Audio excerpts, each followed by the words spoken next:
मालूम था कि इन जमीनों के अंदर मार्बल निकल सकता है। हजरत मोहतरम, ये मार्बल, ये पेट्रोल, ये कानों की खोज, और ये जनाब कोयले की खोज, और ये जनाब तरह तरह की कानों की खोज, और ये जनाब तरह तरह की इजादात, ये किसकी वजह से हुई? ये इल्म की वजह से हुई। और इल्म फैला कब? इल्म फैला नबी के आने के बाद। इससे बड़ा फायदा और क्या लोगे तुम दुनिया वालों?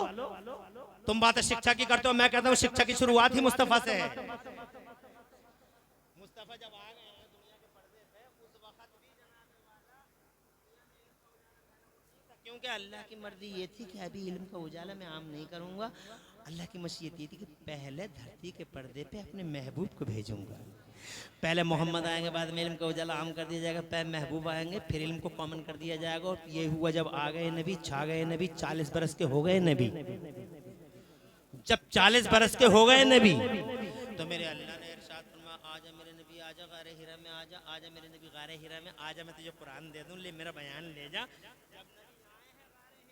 Respect to holy prophet of Islam, Mustafa के मान सम्मान में, तब अल्लाह ने कुरान की पहली सूरत में शाही फरमान जारी किया। अल्लाह ने क्या फरमाया? अल्लाह ने फरमाया, अऊज़ु बिल्लाहि मिनश शैतानिर रजीम, अल्लमल इंसाना मालम यालम। आज हमने मानव समाज में इल्म का उजाला आम फरमा दिया। सुभान अल्लाह। तो सबसे बड़ा फायदा हुजूर के आने का पूरी दुनिया को यह मिला कि नबी की वजह से पूरी दुनिया में इल्म का उजाला आम हो गया। इल्म का उजाला आम हुआ इसी वजह से जेम्स वाट ने, जो पढ़े लिखे भी नहीं थे, कोयला देख कर रेल का इंजन बना दिया। मार्कोनी ने रेडियाई लहरों को गिरफ्तार कर दिया। फिर तो तमाशे हो गए दुनिया में, लोग चांद पे चले गए। हमारा भारत भी चांद पे गया। My India is now on the moon. मेरा भारत आज चांद पे, चांद के फोटो वायरल, चांद के बीचों बीच में शिगाफ और फटन। हबीब कहने लगा, तवज्जो है, हबीब कहने लगा, अगर सच्चे नबी हो अब्दुल्ला के बेटे, कर दो तो टुकड़े। मुस्तफा जाने रहमत मुस्कुरा रहे, क्या सोच रहे हो? करो ना, हिम्मत हो, अगर सच्चाई हो अल्लाह जज़ाए खैर दे, कर दो तो टुकड़े। खुदा की कसम, आसमान और जमीन की बूढ़ी निगाहें गवाह हैं रतूपुर वालों, कि मुस्तफ़ा जान रहमत की उंगली उठी, और जैसे ही चांद की तरफ मुस्तफ़ा जान रहमत ने अपनी ये उंगली उठाई, ताब न ला सका चांद, सीना फट गया, दो हिस्सों में बट गया।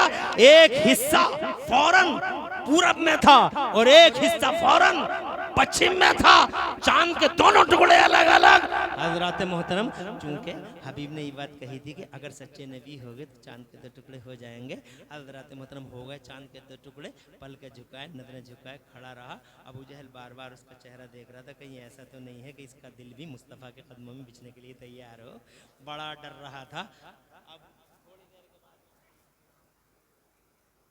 हबीब बोला, दिल में पहले तो उसने सोचा कि दो टुकड़े तो हो गए, मगर जब हिस्ट्री याद रखेगी तो मेरा नाम आएगा कि इसकी वजह से दो टुकड़े हो गए थे। मेरी इमेज डाउन हो जाएगी पूरी दुनिया में कि हबीब की वजह से ऐसा हो गया था। तो अब ये कहने लगा, अब्दुल्ला के बेटे, दो टुकड़े कर दिए आपने, मिन्नत समाजत करता हूं आपकी, मिन्नत समाजत करता हूं कि आप इन दो टुकड़ों को एक कर दीजिए। मुस्तफ़ा जाने रहमत फिर मुस्कुराए, इरशाद फरमाया, मुस्तफ़ा जाने रहमत फिर मुस्कुराए, इरशाद फरमाया, हबीबे यमनी, जो अब्दुल्ला का बेटा दो टुकड़े करना जानता है, वही शहजादा अब्दुल्ला मोहम्मदुर रसूलुल्लाह इन दो को एक करना भी जानता है। कहा, कर दो दो टुकड़ों को एक टुकड़ा। मुस्तफ़ा जाने रहमत की उंगली दोबारा उठी है। हजराती हाकिमियत का जलवा देखो, दो मुस्तफ़ा की उंगली दोबारा उठी। पूरब वाला हिस्सा पश्चिम की तरफ चला, पश्चिम वाला हिस्सा पूरब की तरफ चला। दोनों हिस्से एक दूसरे से जुड़ तो गए, मगर सुन्नियों, गैरतमंद मुसलमानों, शीशा जब एक बार टूट जाता है तो लाख जोड़ो बीच में दरार रह ही जाती है। जरा तड़प के कहे तो सुभान अल्लाह। ये वही दरार है, बीच में वही फटन है, वही शिगाफ है जो मुस्तफ़ा जान रहमत की उंगलियों की हाकिमियत का आज भी पता दे रहा है।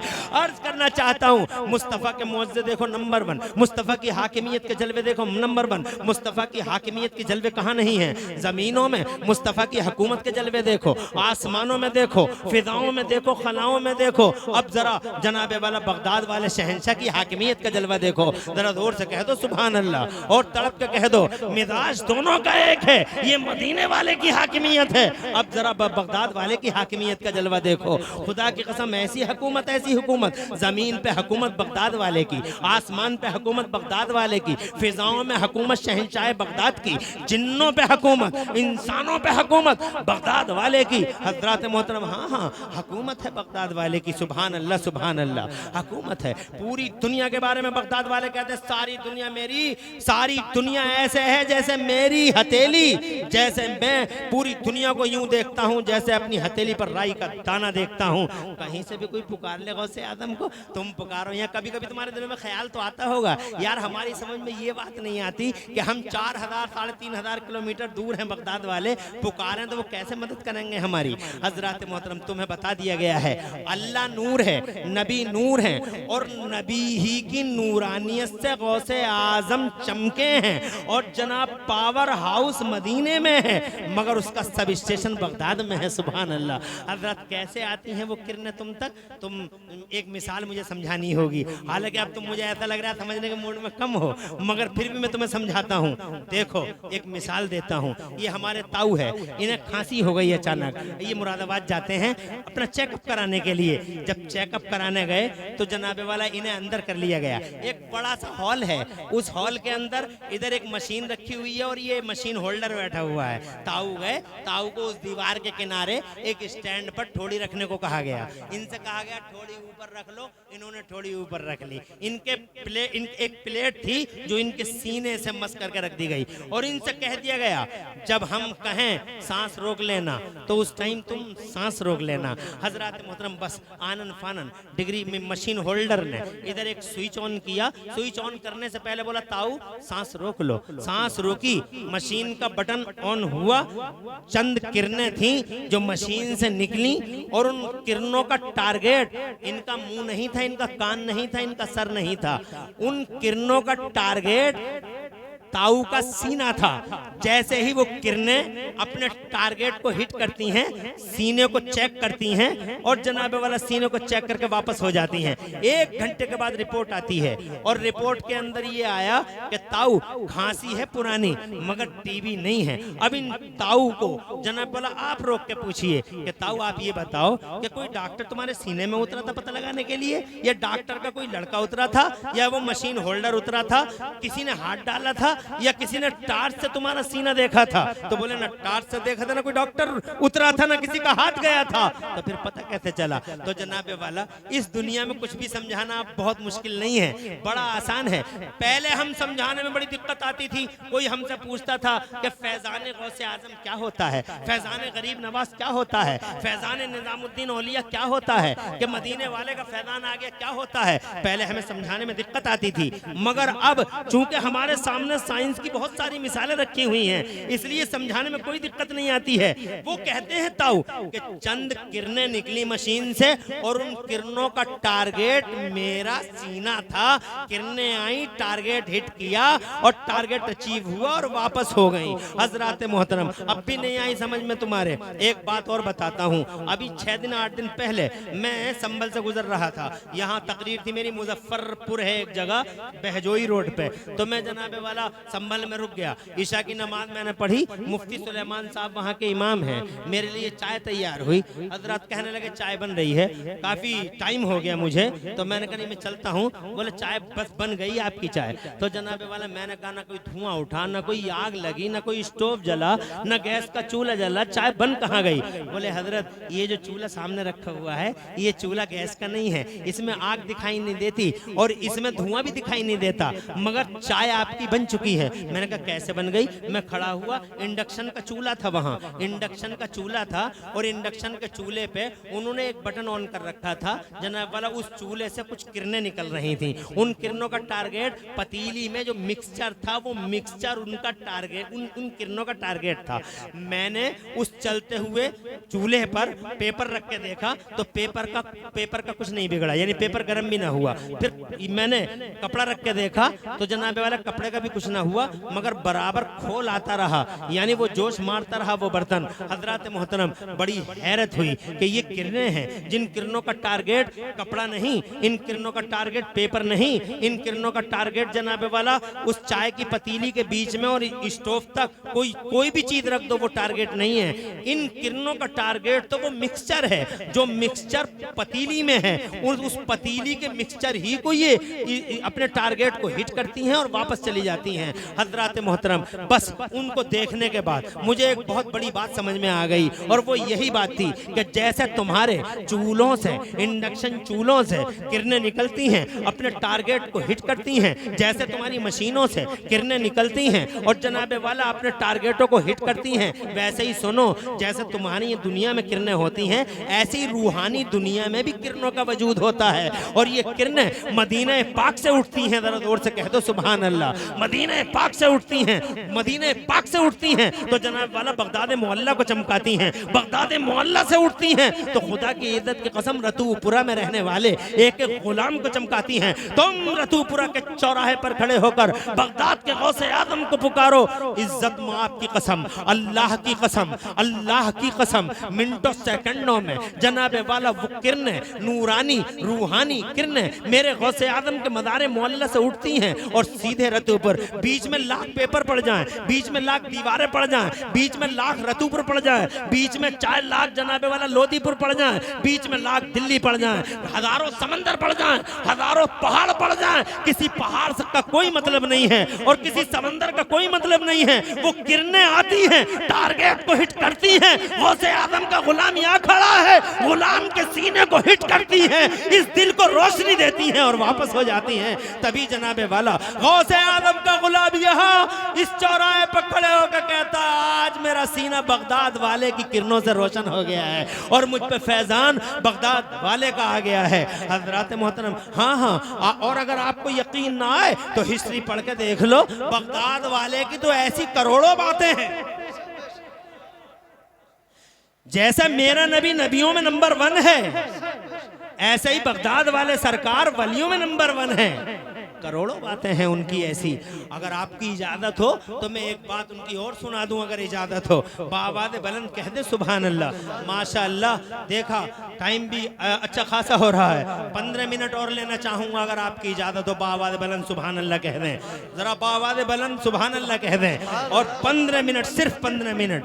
ये एक बुजुर्ग हैं, हजरत गौसे आजम के दरबार में ही रहते हैं। किसके दरबार में रहते हैं? गौसे आजम के दरबार में। घर छोड़ दिया, बार छोड़ दिया, बीवी बच्चे छोड़ दिए और जनाब वाला गौसे आजम के दरबार में तशरीफ ले आए। रहते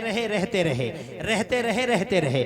बहुत दिनों के बाद एक काफिला सीरिया से निकला, यानी शाम से निकला, गौसे आजम की बारगाह में मुलाकात हुआ। हजरत मोहतरम, इस काफिले के अंदर एक साहब ने हजरत गौसे आजम रदियल्लाहु ताला अन्हो से अर्ज किया, सरकार एक साहब हैं, हम मुल्क शाम से तशरीफ ला रहे हैं, मुल्क शाम से आ रहे हैं, मुल्क शाम से कोई बुजुर्ग हैं, ये नाम है उनका, आपके दरबार में रह रहे हैं, बीवी बच्चों को भी वो छोड़ चुके हैं। सरकार उनके बीवी बच्चों ने ये मैसेज हमारे हाथ से आप तक पहुंचवाया है कि आप उन्हें उनके घर भेज दें, उनके बीवी बच्चे उन्हें याद करते हैं। सरकार गौसे आदम ने उन्हें बुला लिया, मुल्क शाम के थे वो, और ये इराक की बात है।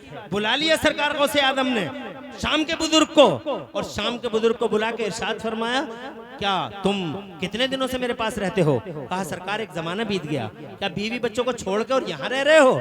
कहा सरकार जब तक आपका चेहरा न देख लूं तब तक मुझे करार नहीं आता, आपकी तकरीर न सुन लूं तो मुझे चैन नहीं आता। तो जनाबे वाला गौसे पाक ने फरमाया, नहीं, अब तुम जाओ अपने घर बार, जाओ अपने घर बार पहुंचो, बीवी बच्चों से मुलाकात करो। कहा सरकार मुझे कुत्ता हूं आपके दर का, पड़ा रहने दीजिए। अगर एक दिन भी आपको न देखा, अगर एक तकरीर भी आपकी न सुनी, मछली बे आपकी तरह, माही बे आपकी तरह, तड़प तड़प के मर जाऊंगा सरकार, मुझे यहीं पड़ा रहने दीजिए। इरशाद फरमाया तुझे जाना होगा। कहा तुझे जाना होगा, कहा तुझे जाना होगा। वो लाख इसरार करता रहा, सरकार ने फरमाया तुझे जाना होगा। तो कहने लगा सरकार मर जाऊंगा आपको ना देखूंगा तो। इरशाद फरमाया तू मरेगा नहीं, जा, और जब तुझे मेरी याद आए, न ईडियो न वीडियो, न एमरे न कैमरे, लाइव टेलीकास्ट नहीं, ये लाइव टेलीकास्ट है जनाबे वाला। यहाँ रतुपुर में जलसा हो रहा है और ये लोग यहाँ के जलसे को लाइव टेलीकास्ट कर रहे हैं इसके जरिए, मगर ये नहीं है वहाँ हजरात, इसे कहते हैं असली लाइव टेलीकास्ट। फरमाते हैं मेरे गौसे आजम सरकार, जब तुझे मेरी याद आए तो अपने घर के अंदर अपने चारों तरफ एक दायरा खींच लेना। हजारों किलोमीटर का फासला, इराक में और शाम में हजारों किलोमीटर का फासला, अपने घर में अपने चारों तरफ एक दायरा खींच लेना और तू बैठ जाना और जिसे चाहे उसे बैठा लेना। तेरा अब्दुल कादिर यहाँ बगदाद की जामा मस्जिद के मिंबर पर खड़े होकर तकरीर कर रहा होगा और तू अपने घर बैठे बैठे मेरी तकरीर सुन भी रहा होगा और देख भी रहा होगा। सुभान अल्लाह, ये है वो तजल्लियां, ये है वो जनाबे वाला नूरानी किरणें। हज़रात मोहतरम ऐसी मिसाल हैं, एक नहीं करोड़ों हैं जो वाबस्ता हैं गौसे आज़म की जिंदगी से। हज़रात मोहतरम बहरहाल मैं ये कहना चाहता था कि मेरा नबी हाकिम है। सुभान अल्लाह, जरा बगदाद वाले की हाकिमियत का एक जलवा दिखा दूं और बात को तमाम कर दूं। इजाजत दें बावाज़ बुलंद कह दें सुभान अल्लाह। हज़रत मुस्तफ़ा जान रहमत का शहजादा मेरा गौसे आज़म तकरीर कर रहा है। तकरीर करते ही करते आपके अंदर हैबत बहुत, आपके चेहरे पे हैबत और जलाल बहुत रहता था जनाबे वाला। इसका नतीजा ये होता था कि मजमे के अंदर बड़ा सन्नाटा होता था। अभी आपको पता अभी बताया था ना कि एक जबरदस्त तालीम दीन भी है बगदाद वाले शहंशाह, जरा जोर से कह दो सुभान अल्लाह। इतने जबरदस्त तालीम दीन है कि माँ के पेट से ही पैदा हुए थे तो 17 पारों के हाफिज कुरान थे। सुभान अल्लाह, बहुत अफसोस होता आज हम 70 साल के 80 साल के ये कहते थे हम तो कुबट रह गए, हम तो कुबट रह गए, हम तो कुबट रह गए। 70 साल के कहते हैं हम तो कुबट रह गए, हम तो कुबट रह गए। अरे तुम अभी क्यों कहते हो ये बात है कि हम कुबट रह गए? अभी तुम जिंदा हो, अभी तुम्हारा जनाजा थोड़ी सजा है, अभी तुम्हारा बोझ 4 आदमियों ने कब्रिस्तान को ढोया नहीं है, अभी जिंदा हो। आज चाहो तो आज पढ़ लो, किसी मौलवी के पास आके तो बैठो, मगर मौलवियों को गालियां देने से ही फुर्सत नहीं है तो मौलवी के पास आएगा कैसे? फला मौलवी ने यूं कर दिया, फला मौलवी ने यूं कर दिया, फला मौलवी ने यूं कर दिया। एक बार आके देखो, 15 दिन तक अगर तुम अपने इमाम के पास किसी आलिम बामल के पास आके बैठोगे और वो तुम्हें पढ़ा देगा, मेरा ईमान और मेरा यकीन और मेरा विजदान है, मेरा ईमान है, मेरा दिल कहता है कि इंशाल्लाह 15 दिन के अंदर तुम्हें कुरान के इल्म से तुम्हारा सीना रोशन हो जाएगा। एक बार आके तो देखो, पढ़ के तो देखो। मेरे गौसे आदम की जिंदगी ही खुदा की कसम कुरान से शुरू होती है। 17 पारों के हाफिज कुरान है बगदाद के गौसे आदम। जरा जोर से कहते सुभान अल्लाह। इतने जबरदस्त आलिम है, इतने जबरदस्त आलिम है कि मैंने पढ़ा है एक रिवायत में कि एक बार आपने एक आयत की 30 तफसीरें, एक ही आयत की 30 तफसीरें, सामने वाले को कपड़े फाड़ने पड़ गए अपने, और कपड़े फाड़ के गौसे आदम के कदमों पर गिरकर बोला हुजूर मेरे दिल में तरह तरह का ख्याल आ गया था, आपके बारे में माफी चाहता हूँ। तो सरकार गौसे आदम ने फरमाया अरे कपड़े फाड़ने वाले, ये तो पाल की तफसीरें हैं, अब जरा हाल की तफसीर भी सुन ले। ये हाल था बगदाद के इल्म वाले, बगदाद वाले के इल्म का। अचानक तकरीर करते ही करते एक चील शोर मचाने लगी। सबको मालूम है चील शोर मचाने लगी। खुदा की कसम जलाल आ गया। हाँ, जैसे ही जनाबे वाला चील ने शोर मचाया तो मेरे गौसे आदम की जबान से ये जुमला निकला, खुदी रासा हादिल हिदायत, ए हवा इस चील का सर पकड़ ले, ए हवा इस चील का फौरन वो चील गश खा के जनाबे वाला जमीन पे गिरी और ठंडी हो गई। अर्ज करना चाहता हूँ यानी इसका मतलब गौसे आदम की हाकिमियत का जलवा हवाओं पे भी है। वो हवा को हुक्म देते हैं, हवा तू पकड़ ले। हजरात मोहतरम, ये गौसे आदम की हाकिमियत एक जलवा है जो मैंने आपके सामने पेश कर दिया। टाइम बहुत लगेगा, बताता बहुत जनाबे वाला, मगर वक्त इजाजत नहीं देता।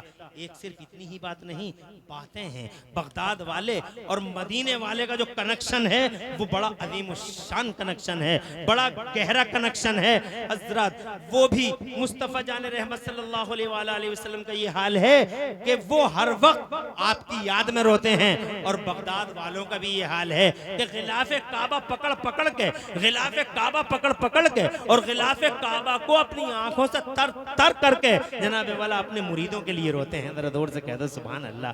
और फिर कहते हैं मुरीदी मुझे मेरे मुरीदों घबराना मत, अल्लाह है बचाने वाला, अल्लाह है नजात देने वाला, अल्लाह है इज्जत रखने वाला। और बेशक जनाबे वाला मुरीदों को, अब्दुल कादिर जिलानी के मुरीदों को घबराने की जरूरत नहीं है।